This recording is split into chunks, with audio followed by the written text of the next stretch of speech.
Amang makapangyarihan, lumalapit kami sa iyo na pagod at nabibigatan sa mga pasaning hindi naman namin kailangang dalhin ng mag-isa. Madalas naming pinipilit akuin ang aming mga alalahanin, takot, kabiguan, at mga tanong na walang kasagutan, na para bang kami lamang ang dapat lumutas ng lahat. Ngunit sa araw na ito, pinipili naming ilagak ang aming mga suliranin sa iyong mga kamay. Turuan mo kaming magtiwala sa iyo, kahit hindi namin nauunawaan ang lahat ng nangyayari.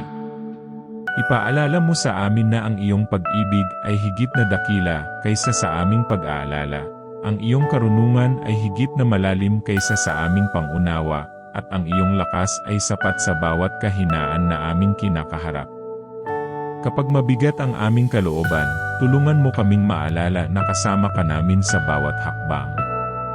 Kapag kami nababalot ng pangamba, pagkalooban mo kami ng kapayapaang nagpapatahimik sa aming puso.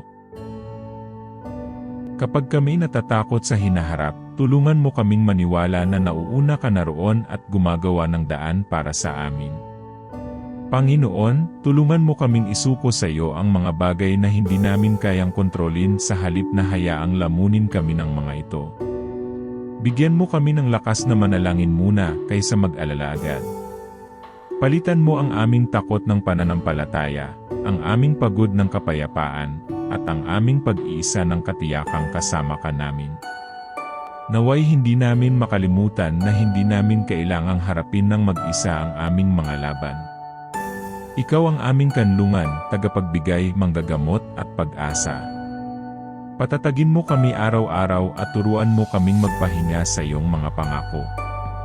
Sa bawat pagsubok, naway masabi ng aming puso, kasama ko ang Diyos, at makapagtitiwala ako sa Kanya. Amen.